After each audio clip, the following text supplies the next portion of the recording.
AITA for telling my friend her parents bought her house, not her. Background information.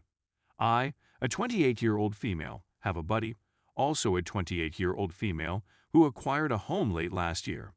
That townhouse is fantastic, and I've been over there several times to assist with moving and decorating, as well as to just hang out with them.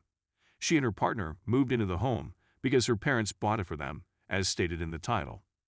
I have absolutely no objections to this since the housing market is now unfavorable for purchasers. Therefore, all the more credit to them for becoming homeowners. It's terrible that I have lately inherited my parents' home, which is a 3-bedroom ranch in the country. The problem: we went appliance shopping since most of the furniture and appliances in the home were 10-15 years old or older.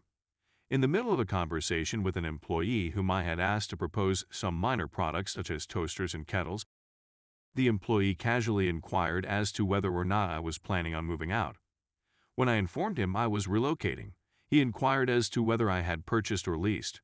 I told him I had purchased the home since it was just simpler and less difficult than telling him I had inherited it. He said that was okay with him and then started talking about toasters again when my buddy interrupted and pointed out that I had inherited my home rather than bought it. The employee became silent and I looked at her with a puzzled expression. As if I wasn't paying attention, she proceeded by stating, "Yeah, I bought my home." I inquired, "Is it really that important?" "I'm not here to tell this man about my personal problems. I'm here to purchase some kitchen items." Then she smirked and remarked, "It's just for the record," which just added to my confusion and irritation. "I'm sure you can see where this is heading." I said, "Oh, all right, well, just for the record, your parents bought your home for you," I said. The staff led swiftly, and she went out the door of the establishment. When I caught up with her, she called me a jerk and claimed I was a complete jerk for pointing out that she couldn't afford to buy a house without the support of her parents. I answered with a statement that was quite similar to his. My parents also assisted me in obtaining a home, but in an extremely awful manner. My girlfriend agrees with me, claiming that she was the one who opened the door, but our other pals are divided fairly evenly in their opinions. Edit: this blew up in my face. I apologize for not being clear with my pals who are split 50/50. Half believe I'm NTA and the other half believe we are both jerks. I should not have exacerbated the situation. Story 2. What do if I don't invite my wife to my birthday party? Please bear with me while I explain what I'm about to say. I, a 32-year-old man, adore my wife, 32 female. When it comes to my circle of friends, she, on the other hand, has some anxieties. She states that while I'm with them, I seem to be having a far better time than when I'm with her. She also claims that one of my friends has a thing for me, which makes her feel uncomfortable. I guarantee you that I love my wife, and that we have discussed this and how none of this is true. She is presently undergoing treatment, but it is still difficult for her to accept. Even while she has never requested that I stop seeing them or anything like that, I am well aware that she is displeased when I go out with them. I also informed my buddy, who rumor has it that he had a thing for me, that my wife was not happy with our connection, and that we would have to maintain a certain amount of space. The reality is that I really like my circle of friends. We always have a good time together, and I would hate for our relationship to be lost in the process. I have a birthday coming up next Thursday, and my wife has asked me several times what my plans are and what would make me happy. She gets more excited about my birthday than I do. After much thought, I finally told her that I would be having dinner with her and my parents on Thursday, dinner exclusively with her on Friday, and throwing a party with my friends on Saturday while she could stay at home and sleep. She has to work really early on Sunday.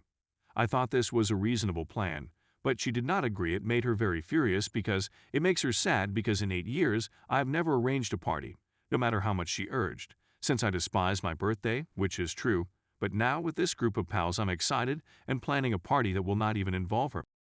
I informed her that I did include her by spending time with her on Thursday and Friday of this week, and that if she had invited me, I would have said yes without hesitation.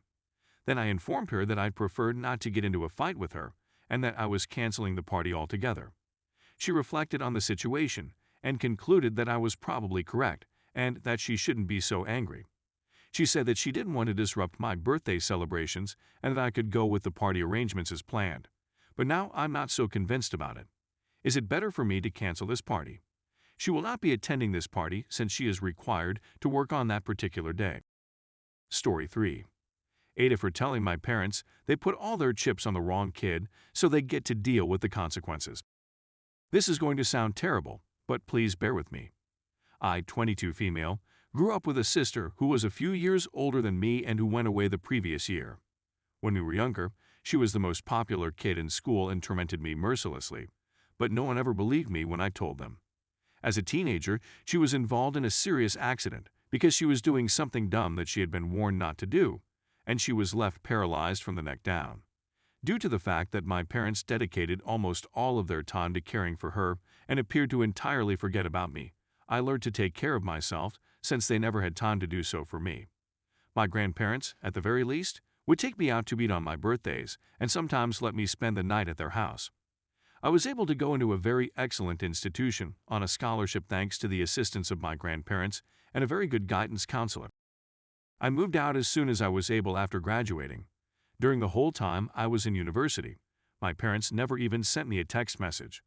I had only seen them once in 3 years, when I went to see my grandparents. To be quite honest, I'm pleased that my sister died away early last year. She was in a bad mood. She had a strong desire to die. I paid her a visit a couple of months before she passed away, and we were able to mend our relationship. I don't hold grudges against her anymore. We were kids once, and stuff like that happens. Following the funeral, my parents began calling me and attempting to be as close as possible. I didn't pay attention to it. My sister was just a child, but my parents were grown-ups who were uninterested in me.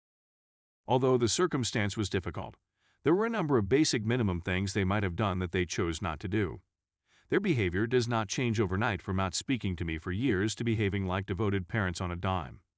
I'm now enrolled in a competitive PhD program, therefore the less stress I can get from outside sources, the better. I was staying with my grandparents for the holiday break, and my folks were making an effort to seem like we were all friends and wanted to go out to lunch, which made me frustrated and annoyed. I ultimately informed them that I wasn't interested in spending time with them right now and that if they wanted a relationship in the future, they needed to back off and genuinely work on building one rather than attempting to pretend that nothing was wrong with their relationship. They were enraged, and they attempted to make me feel guilty by telling me that I didn't realize how difficult it was to have a severely impaired kid, and that she needed their assistance more than I did. Inquired as to whether or not we would even be having a discussion about grabbing lunch together while I was in town if my sister was still living. They said that we would. Instead of waiting for a response, I informed them that they had placed all of their chips on a terrible gamble, and that they would have to deal with the consequences. They would not be allowed to slip back into my life whenever it was convenient for them. It's time to bring on the family drama. My grandparents are on my side, but my aunts believe it was a harsh thing to say at a time when my parents are mourning and trying to put their lives back together. I'm prepared to be TA, I suppose, since I don't really regret telling them off, but I'm not sure whether this is AH territory or simply TA territory.